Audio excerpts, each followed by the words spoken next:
एक विमान कंपनी की मोनोपोली की सत्ता को सरकार खत्म करने की कोशिश कर रही है, लेकिन अब इस खबर से सीधे राजनीतिक सत्ता के केंद्र संसद में चलते हैं, जहां आज लोकसभा और राज्यसभा में हाउसफुल और पावरफुल चर्चा हुई। लोकसभा में आज बहस का मुद्दा चुनाव सुधार था, जबकि राज्यसभा में वंदे मातरम के 150 वर्ष पूरे होने पर चर्चा हुई। दोनों सदनों की चर्चा में काफी ऐतिहासिक तथ्य थे, ज्वलनशील तर्क थे और एक दूसरे को राजनीतिक पटखनी देने की महत्वाकांक्षा भी थी। राज्यसभा में वंदे मातरम पर गृह मंत्री अमित शाह और कांग्रेस अध्यक्ष मल्लिकार्जुन खड़गे मुख्य स्पीकर थे, जबकि लोकसभा में चुनाव सुधार पर नेता विपक्ष राहुल गांधी और अखिलेश यादव ने अपने तरकश के तीरों से सरकार को घायल करने की कोशिश की। राजनीतिक सत्ता की खबरों में इन दोनों में से पहले लोकसभा की तीखी और ऐतिहासिक तथ्यों से भरपूर मसालेदार चर्चा की बात करते हैं।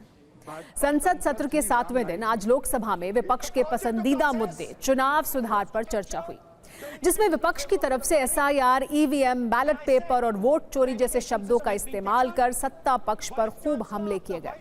विपक्ष की तरफ से राहुल गांधी और अखिलेश यादव ने सरकार पर हमले किए, तो सरकार की तरफ से केंद्रीय मंत्री राजीव रंजन सिंह और सांसद निशिकांत दुबे ने हमला किया। राहुल गांधी के भाषण के दौरान लोकसभा में काफी हंगामा भी हुआ। सत्ता पक्ष ने यह आरोप लगाया कि राहुल गांधी काल्पनिक आरोप लगा रहे हैं, जो सच से बहुत दूर हैं। वो मुद्दे से भटक चुके हैं। दरअसल राहुल गांधी ने 3 बड़ी बातें कही जो सत्ता पक्ष को चुभ गईं। उन्होंने कहा कि आरएसएस सभी संस्थाओं पर कब्जा करना चाहती है, चुनाव आयोग पर कब्जा किया जा रहा है, चुनाव में बीजेपी इसका इस्तेमाल कर रही है। राहुल इतने पर नहीं रुके, उन्होंने ये भी कहा कि ED, CBI, IB, income tax department पर कब्जा किया जा रहा है और ये सब आरएसएस कर रहा है। देश भर की यूनिवर्सिटी में आरएसएस के वाइस चांसलर बैठे हैं। सिर्फ राहुल ही नहीं, समाजवादी पार्टी के अध्यक्ष अखिलेश यादव ने कहा कि सरकार और चुनाव आयोग मिलकर एसआईआर के बहाने अंदर ही अंदर एनआरसी वाला काम कर रहे हैं। यूपी में वोट चोरी नहीं, डकैती हो रही है। टीएमसी सांसद कल्याण बैनर्जी ने तो ये तक कह दिया कि एसआईआर वोट डिलीट करने का टूल बनकर रह गया है। चुनाव आयोग किसी व्यक्ति की नागरिकता तय करने की अथॉरिटी नहीं है। विपक्ष से इन नेताओं ने मोर्चा संभाला था, तो सत्ता पक्ष से भी खूब हमले हुए।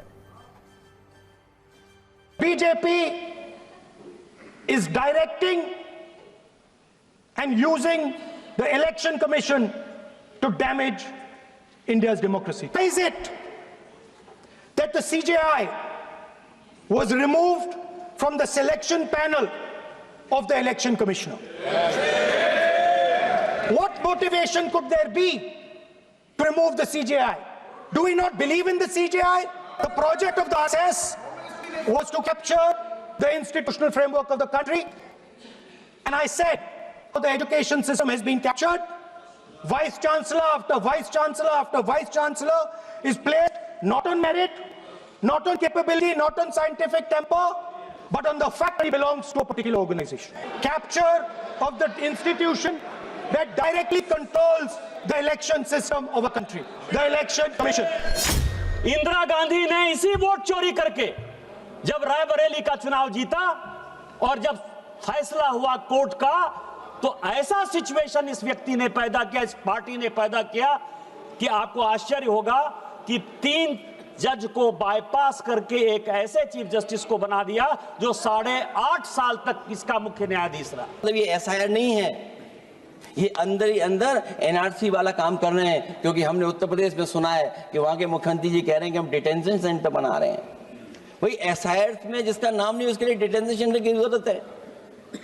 इसका मतलब अध्यक्ष महोदय, जो काम ये खुल के नहीं कर सकते थे एनआरसी, वो काम ये एसआईआर के बहाने कर रहे हैं। चुनाव आयोग के पास कानूनी तौर पर एसआईआर करवाने का कोई औचित्य नहीं है। ना संविधान में, ना कानून में स्पेशल इंटेंसिव रिवीजन का कोई प्रावधान है। चुनाव आयोग ने तो कई बार कहा, खुला आमंत्रण दिया है कि अगर ईवीएम में छेड़छाड़ होता है तो कोई आके हमको प्रमाणित करके बता दे। आप कभी जाते ही नहीं हैं, आप कभी नहीं जाते हैं। जब चुनाव आयोग कहता है कि एफिडेविट करके दीजिए, तो विरोधी दल के नेता कच्ची गली पकड़ लेते हैं। कल लोकसभा में वंदे मातरम पर चर्चा की शुरुआत प्रधानमंत्री नरेंद्र मोदी ने की थी। आज राज्यसभा में इसकी शुरुआत गृह मंत्री अमित शाह ने की। उन्होंने कांग्रेस पर कई आरोप लगाए तो कांग्रेस की तरफ से जवाब राज्यसभा में नेता विपक्ष मल्लिकार्जुन खड़गे ने दिया। अमित शाह ने राज्यसभा में कहा कि वंदे मातरम का विरोध नेहरू से लेकर आज तक कांग्रेस नेतृत्व के खून में है। इस पर खड़गे ने कहा कि कांग्रेस ने स्वतंत्रता संग्राम के दौरान वंदे मातरम को नारा बनाने का काम किया। अमित शाह ने देश के पहले पीएम पंडित नेहरू पर वंदे मातरम के 2 टुकड़े करने का आरोप लगाया और ये कहा कि तुष्टीकरण के लिए वंदे मातरम का विरोध किया गया। तो जवाब में खड़गे ने कहा कि पीएम मोदी और गृह मंत्री नेहरू जी के अपमान का कोई मौका नहीं छोड़ते। पंडित नेहरू श्रेष्ठ हैं। अमित शाह ने इंदिरा गांधी को भी वंदे मातरम के विरोध वाली लाइन में खड़ा किया और ये कहा कि जब वंदे मातरम के 100 वर्ष पूरे होने पर देश जश्न मनाता तब देश को आपातकाल में डाल दिया गया। हालांकि इस पर खड़गे ने कहा कि वो सौभाग्यशाली हैं कि 60 वर्ष से यही गीता गा रहे हैं। वंदे मातरम नहीं गाने वालों ने अभी शुरुआत की है। एक बार सुनिए दोनों ने क्या क्या कहा।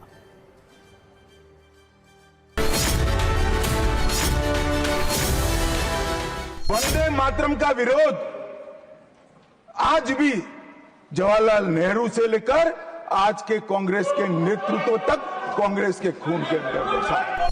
जब वंदे मातरम के 50 साल हुए तब क्या हुआ? तब जवाहरलाल नेहरू जी ने वंदे मातरम के 2 टुकड़े कर उसको 2 अंतरों तक सीमित करने का काम किया। सर, आज भी हम कहते हैं कि इनकी पार्टी बीजेपी आरएसएस का गीत अलग है, क्योंकि इनका गीत अलग ही है। ये वंदे मातरम नहीं है। हमारा गीत वंदे मातरम है। अगर वंदे मातरम के तुष्टीकरण की नीति के तहत 2 टुकड़े न करते तो देश का बंटवारा नहीं होता और देश पूरा होता। आपकी आदत हो गई है कि कांग्रेस को गालियां देना और नेहरू जी को टारगेट।